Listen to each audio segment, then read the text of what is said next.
మీ పరిశుద్ధాత్మ అభిషేకం నా మీద నుంచి కొన్ని మాటలు అయాతను మీరు పంచుకోవడానికి మీ కృపలను నడిపించి నన్ను మరుగుపరిచి నా ద్వారా మీరు మాట్లాడి బలపరచమని యేసు పరిశుద్ధ నామములో ప్రార్థించి వేడుకుంటున్నాం పరమ తండ్రి.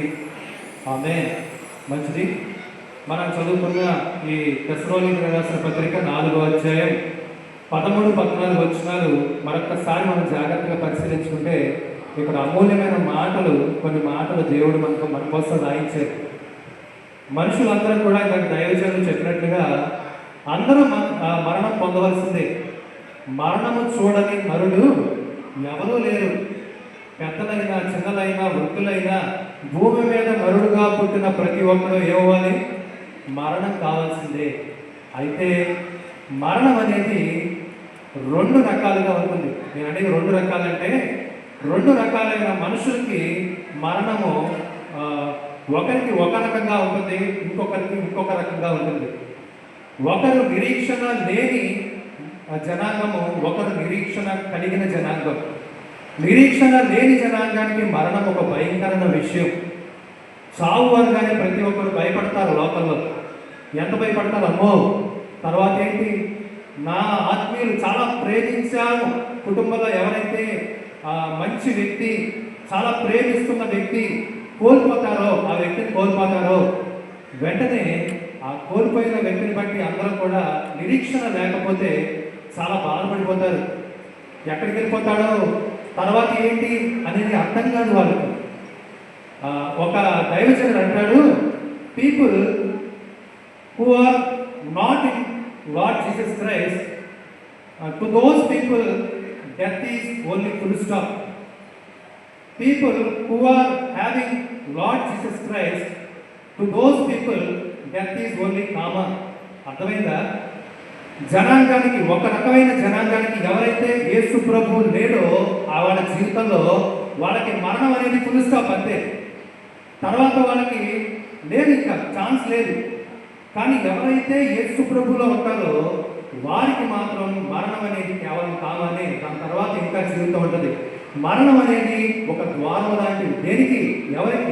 ఎవరైతే యేసు ప్రభువును సొంత రక్షణగా అంగీకరించి పరిశుద్ధమైన సంఘ సహవాసానుభూతిలో కొనసాగుతారో వారికి మరణం అనేది ఒక కామ మాత్రమే. దాని తర్వాత జీవితం ఉంది. మరణాన్ని దాటి మన అందరం కూడా శాశ్వతమైన జీవితంలోకి వెళ్తాం. అది దేవుడు చెప్తున్న మాట. నిరీక్షణ లేని జనాంగం, నిరీక్షణ కలిగిన జనాంగం. నిరీక్షణ లేని జనాంగము దుఃఖపడతారు, నిరీక్షణ కలిగిన జనాంగము దుఃఖపడతారు. మనుషులన్నాక ప్రతి ఒక్కరు కూడా చావు విషయంలో, ఎవరికైనా చావు, చనిపోయిన వ్యక్తి కోసం కుటుంబ సభ్యులందరూ కూడా చాలా బాధపడతారు. అందరం బాధపడతాం, అది మనిషి నైజం. దేవుడు కూడా ఒక సందర్భంలో ఏడ్చారు. దేవుడు ఏ సందర్భంలో ఏడ్చారు? ఎప్పుడైతే లాజరు చనిపోయాడో ఆ ప్రాంతానికి యేసు ప్రభు తన శిష్యులతో రావడం జరిగింది. వచ్చిన తర్వాత ఆ లాజరు యొక్క సహోదరులు ఇద్దరు కూడా, మరియా మార్తలు, వెంటనే యేసు ప్రభు దగ్గరికి వచ్చి, అయ్యా నువ్వు కొంచెం ముందొచ్చుంటే నా అన్న బతికేవాడయ్యా అని చెప్పి వాళ్ళు బోరున ఏడుస్తూ ఉన్నారు. ఆ ఏడుపును చూసి అక్కడ చుట్టుపక్కల ఉన్న యూదులందరూ కూడా ఆ బాధను చూసి ఏడుస్తూ ఉన్నారు. ఆఖరికి యేసు ప్రభు కూడా, దేవుడు కూడా కన్నీళ్లు విడిచను అని అక్కడ మాట ఉంటుంది. నిరీక్షణ కలిగిన దుఃఖం, నిరీక్షణ కలిగిన వారు దుఃఖపడతారు. కానీ ఆ దుఃఖముతోనే ఉండకూడదు. నిరీక్షణ లేని దుఃఖంగా ఉండకూడదు. నిరీక్షణ లేని దుఃఖంగా ఉండకూడదు. ఒక సందర్భంలో బైబిల్ గ్రంథం మనం పరిశీలించుకుంటే, ఆ యాయీరు అనే ఒక అధికారి ఉన్నాడు. ఆ అధికారి యొక్క కుమార్తె కూడా ఏమైపోయింది? చనిపోయింది. ఎప్పుడైతే చనిపోయిందో అక్కడికి కూడా యేసు ప్రభు వచ్చారు. వచ్చిన క్రమంలో ఆ ఇంటి ఎంట్రన్స్లోకి ఎప్పుడైతే యేసు ప్రభు గడప గుమ్మంలోకి వచ్చి ఎక్కుతా ఉన్నారో అక్కడ కొంతమంది జనాంగాన్ని చూశారు. వారు బోరున ఏడుస్తూ ఉన్నారు. ఏడుస్తూ ఉన్న క్రమంలో యేసు ప్రభు అంటున్నాడు, అయ్యా అమ్మా మీరు ఏడవద్దు, లోపల కుమార్తెను చూసారా? ఆ కుమార్తె మరణించలా, కేవలం నిద్రిస్తుంది. ఎప్పుడైతే నిద్రిస్తుందని చెప్పారో దేవుడు, వెంటనే ఇక్కడున్న ఇంటి గుమ్మంలో ఉన్న వాళ్ళందరూ కూడా పరిహాసాలు ఆడారంట, ఎక్కిరించారంట దేవుడిని. ఏంటయ్యా చెప్తున్నావు నువ్వు? చనిపోయి అక్కడ లోపల పడుకుని ఉంటే, ఆ చనిపోయిన వ్యక్తి అలా ఉంటే నువ్వు ఎలా చెప్తావు నిద్రించాడని?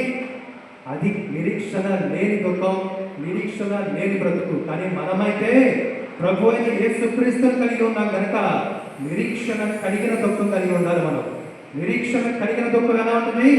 యేసు ప్రభు లోపలికి వెళ్ళారు, వెంటనే లేగమ్మా అది చెయ్యి ముట్టగానే ఆ చిన్నదేమైపోయింది. మనము కూడా ప్రభువునందు ఉండి మరణించిన మృతులు ధన్యులు, వాళ్ళు మరలా లేస్తారు, ఒక రోజున లేస్తారు. అది మనము నిరీక్షణ కలిగి ఉండాలి. అది నిరీక్షణ కలిగి ఉన్న దుఃఖం. నిరీక్షణ లేని దుఃఖం, నిరీక్షణ కలిగి ఉన్న దుఃఖం, నిరీక్షణ లేని మరణం, నిరీక్షణ కలిగి ఉన్న మరణానికి ఇంకొక సాదృశ్యం కూడా ఇలాగ దైవజనులు చూపించారు. ధనవంతుడు, లాజరు. వాళ్ళు ఎలా ఉన్నారు?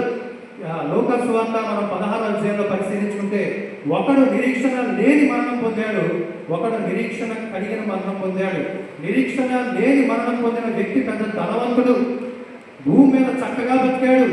ఒకడు 100 మంది పిల్లలు కలిగి విస్తారమైన ఆస్తి కలిగి ఉండి తర్వాత వాడు మరణిస్తే వాడికి సరి అయిన సమాధి చేయబడకపోతే అట్టి వాడి గట్టి పడిపోయిన పిండపు గట్టి కంటే దారుణం అంట. కానీ ఈ ధనవంతుడికి సమాధి కూడా బాగానే జరిగింది. కానీ అతడు మాత్రం దేవుళ్ళో లేడు కనుక ఎప్పుడైతే మరణించాడో అతడు ఎక్కడికి వెళ్ళిపోయాడు? ఎక్కడికి వెళ్ళిపోయాడు? పాతాళంలోకి వెళ్ళిపోయాడు. అది కూడా ఆయన చూపించారు దైవజనులు. పాతాళంలో ఏముంటుంది?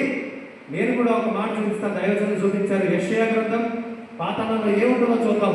పాతాళం ఎలా ఉంటుందో చూద్దాం ఒకసారి.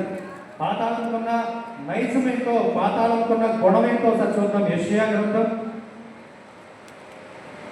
5వ అధ్యాయం అందరూ తీయండి. యెషయా గ్రంథం 5వ అధ్యాయం 14వ వచనం ఎవరైనా చదవండి. అందుచేతనే పాతాళము గొప్ప ఆశ పెట్టుకుని అపరిమితముగా తన నోరు తెరుచుచున్నది. వారిలో గనులను, సామాన్యులను, ఘోష చేయవారును, హర్షించువారును ఎవరు పడిపోతారంట? గనులు పడిపోతారు. ఈ ధనవంతుడు ఎవరు? గొప్ప ధనుడు. అలాంటి ఘనమైన వ్యక్తి ఏమైపోయాడు? పాతాళంలో పడిపోయాడు, యాతన పడతా ఉన్నాడు.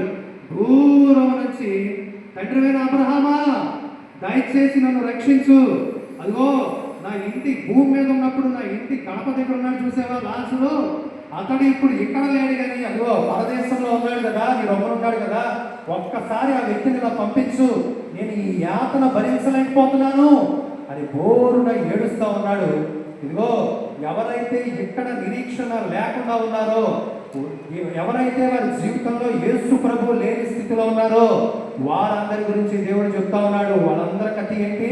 తర్వాత పాతాళానికి పోవడమే. అక్కడ యాతన పడతా ఉంటారు. అగ్ని ఆరదు, పురుగు చావదు, వారి పురుగు చచ్చిపోదంట. వారికి నిత్యము యాతన కలుగుతూ ఉంటుంది, నెమ్మది ఉండదు వారికి.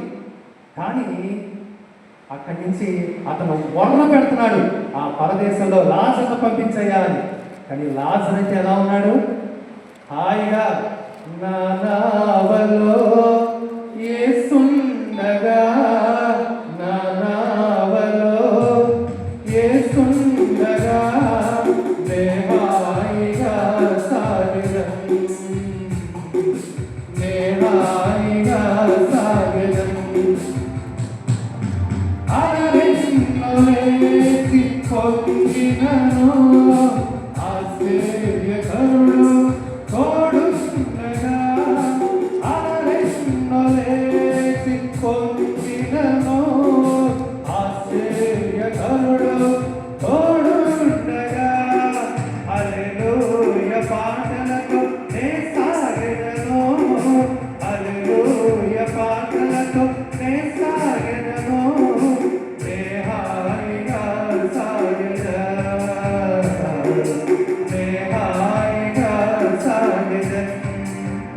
లాజరు పరిస్థితి హాయిగా ఆయన రాజ్యంలో సాగుతా ఉన్నాడు. హాయిగా యుగములు ఎన్నో సంవత్సరాల పాటు ఈ భూమి ఉన్నంత వరకు ఆ పరదేశంలో ఆ లాజరు చక్కగా అబ్రహాము రొమ్మున, అబ్రహాము నాయకత్వంలో ఆ మిచ్చు రాజ్యంలో, చక్కటి రాజ్యంలో సేద తీర్థాన్ని అమలు పొందుతూ ఉన్నాడు. అదే క్రమంలో ఇప్పుడు మన మధ్య నుంచి వెడలిపోయిన మోషే గారు ఎక్కడ ఉన్నారు? ఆ రాజ్యంలో ఉన్నారు. చక్కగా అబ్రహాము నాయకత్వంలో ఉన్నారు. ఆ మంచి రాజ్యంలో నెమ్మది పొందుతూ ఉన్నారు. మోషే గారు ఆయనకి ఈ భూమి మీద ఉన్నప్పుడు, సంఘంలో ఉన్నప్పుడు, నేను ఆయన విషయంలో గమనించిన రెండు విషయాలు నేను పంచుకోవాలనుకుంటున్నాను ఆయన జీవితంలో. ఒకటి, ఆయన సాత్వికుడు. ఎవరైనా సాత్వికుడు. ఆయన ముఖంలో ఎప్పుడు నేను కోపం చూడలే. ముసలితనం వరకు అసలు ఎక్కడ కోపం అనేది కనబడలేదు ఆయనలో. ఎప్పుడు నెమ్మదస్తుడే, నిదానస్తుడే, సాత్వికుడే. అందుకనే మన దైవజనులు ఆరోగ్యరావు గారు ఆ పేరు పెట్టారేమో అనిపిస్తుంది, మోషే గారు అని. అల్లం బసవ ఏంటది మల్లికార్జునరావు గారికి మోషే అనే పేరు ఎవరు పెట్టారమ్మా? దైవజనులు ఆరోగ్యరావు గారు పెట్టారు కదా. ఎందుకు పెట్టారు?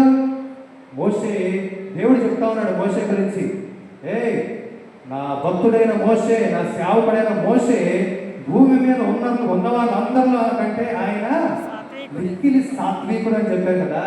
ఇదిగో మన మధ్య నుంచి వెళ్ళిపోయిన ఆయన కూడా, అల్లం మోషే గారు కూడా మిక్కిలి సాత్వికుడు. ఆ సాక్ష్యాన్ని కాపాడుకోగలిగాడు చివరి వరకు, నిండు వృత్తాప్యం వరకు. 70 సంవత్సరాలు 80 సంవత్సరాలు దాటి బైబిల్ గ్రంథాన్ని 80 సంవత్సరాలు దాటి 85వ సంవత్సరంలో మృతి పొందాడు ఆయన, నిండు వృత్తాప్యంలో. గొప్ప మంచి మరణం మాట. బైబిల్ ప్రకారంగా మంచి మరణం పొందాడు మిక్కిలి సాత్వికుడైన మోషే గారు. రెండవది, ఆయన మంచి గాయకుడు. ఆయన పాడుతూ ఉంటే ఘంటసాల స్వరంలో ఉంటుంది. ఎప్పుడు మంచి మంచి పాటలు, స్టీవెన్సన్ పాటలు. ఇప్పుడు సహోదరి చెప్పింది కదా, ఏంటంటే స్టీవెన్సన్ పాటలు అంటే ఆయనకి చాలా ఇష్టం. ఎప్పుడు అవి తెప్పించుకునేవారు. చక్కగా ఆ పాటలే దేవుడిని మహిమపరుస్తూ చక్కగా పాడేవారు. మంచి గాయకుడైన, ఈ భూమి మీద ఉన్నప్పుడు దేవుడిని మహిమపరిచిన మంచి వ్యక్తి. ఇగో ఈ సంఘంలో ఉన్నప్పుడు దేవుడు అలా గణపరిచిన వ్యక్తి ఇప్పుడు ఎప్పుడైతే ఆ నిత్య రాజ్యంలోనికి వెళ్ళారో అక్కడ ఇంకా పాటలే పాటలు. అబ్రహాము కానీ అక్కడున్న నాయకులు, అయ్యా మోషే గారు పాటలు పాడండి అనగానే ఆయన లేచి చక్కగా పాటలు పాడుతూ ఉంటాడు. అక్కడ ఉన్న జనాంగం అంతా కూడా ప్రభువునందుండి మృతులైన ఆ మృతులందరూ కూడా పరదేశంలో అక్కడ ఉంటారు. వారు చక్కగా దేవుడిని స్తుతిస్తూ ఉంటారు. ఈయన పాటలు పాడుతూ ఉంటాడు.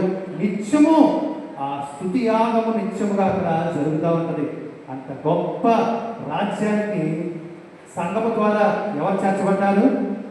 అది మోషే గారు చేర్చబడ్డారు. అందుకనే మనము నిరీక్షణ లేని దుఃఖంలో ఉండకూడదు, నిరీక్షణ కలిగిన దుఃఖం కలిగి ఉండాలి. మనకు దుఃఖం రావచ్చు, కానీ ఒకటి మర్చిపోద్దు, దేవుడు ఆయన తీసుకెళ్ళిపోయారు.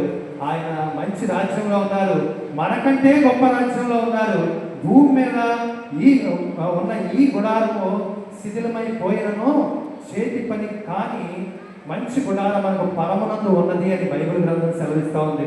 ఆ మంచి గుడారంలో, శాశ్వతమైన గుడారంలో ఆయన సేవ తీరుతూ ఉన్నాడు. కనుక మనందరికీ కూడా ఏంటి మంచి నిరీక్షణ, మరి ముఖ్యంగా ఈ కుటుంబానికి నిరీక్షణ, మంచి నిరీక్షణ కలిగి ఉండాలి. ఒకసారి ఆ మూలవాక్యం చదివేసి ముగించుకుందాం. ఒకసారి చదవండి అది.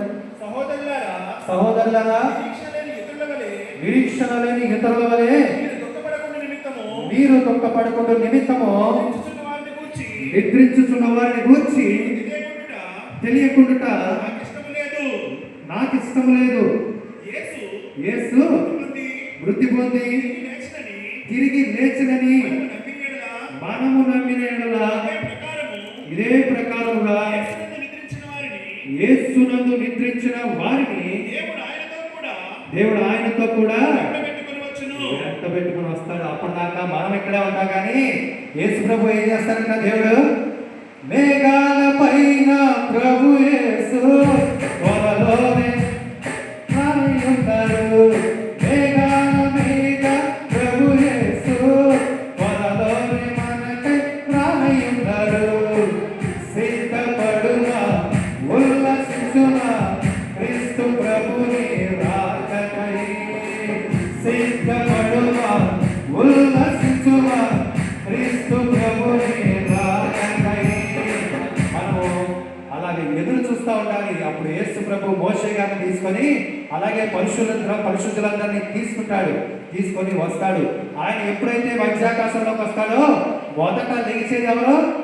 నిద్రించిన వారు మొదట లెగుస్తారు. తర్వాతే బ్రతికున్న మనము ఆయన దగ్గరికి వెళ్తాం, అది మనం మర్చిపోకూడదు.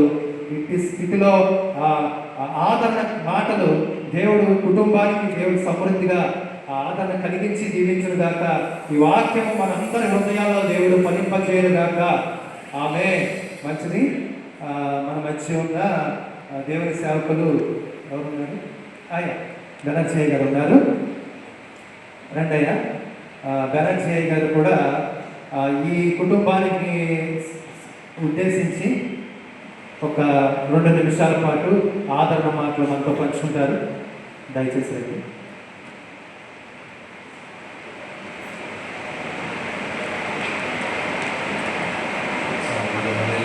హల్లెలూయా, హల్లెలూయా. అల్లం మోషే గారు నాకు అత్యంత ప్రియమైనటువంటి అంకులు.